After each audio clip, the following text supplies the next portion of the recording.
ओ वांज, अगर खाना बन गया हो तो लिया, बहुत तेज भूख लग रही है। मम्मी जी, आप मुझे ऐसे कैसे बोल सकती हैं? अरे जो है वही तो बोलूंगी ना। तू कौन सा मुझे बच्चा दे पाई?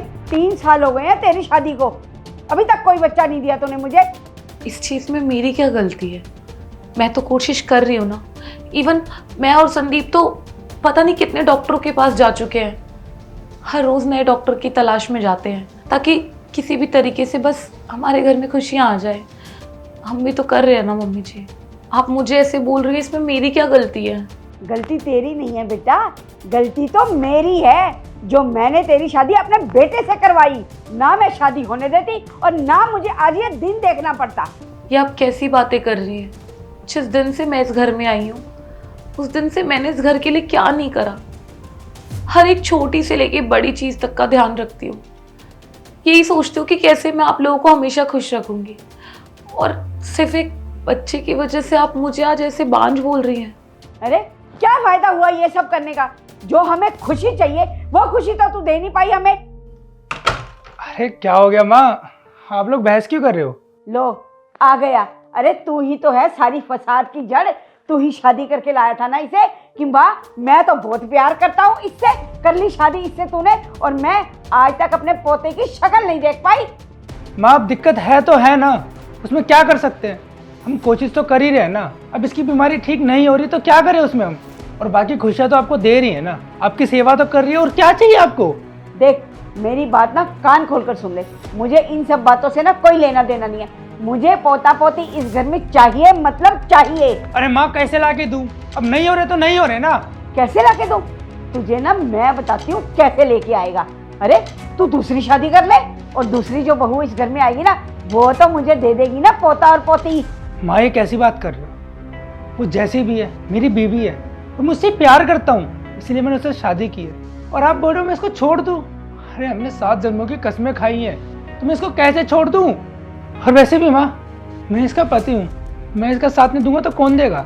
सही कह रहा है बेटा, तुझे ना अपनी बीवी की पड़ी है, माँ की तो तुझे चिंता है नहीं। इस घर का वंश कैसे आगे बढ़ेगा ये सब तो तूने सोचा नहीं है।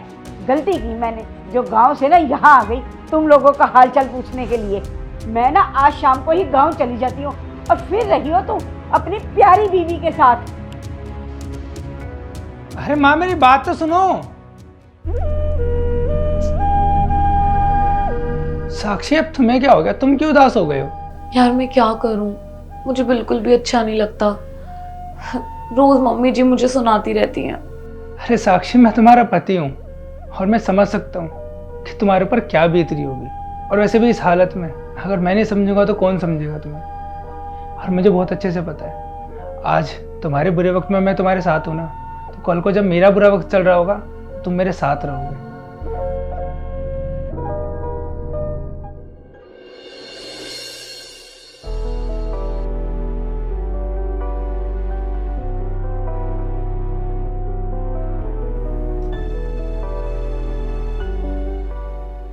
अरे मम्मी जी, क्या हुआ? आप ऐसे क्या देख रही हैं?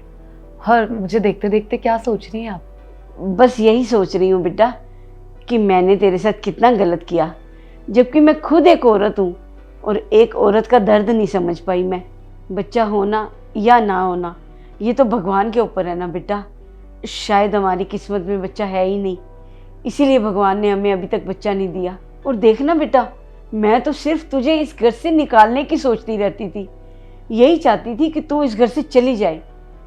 और आज जब हमारे घर के ऊपर इतना भारी संकट आया तो दीवार बन के खड़ी हो गई बेटा।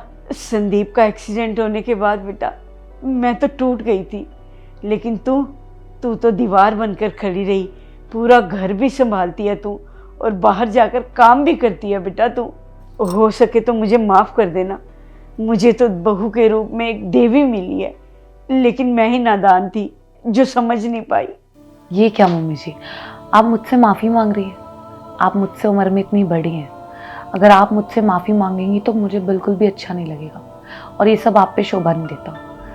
और रही बात संदीप की, तो मम्मी जी जब मेरा बुरा टाइम चल रहा था तो संदीप हमेशा मेरे साथ था, मेरी लाइफ की हर स्टेज पे। तो क्या आज मेरा फ़र्ज़ नहीं बनता कि जब उनका बुरा वक्त है तो मैं भी उन्हें उतना ही सपोर्ट करूं जितना उन्होंने आज तक मुझे किया है।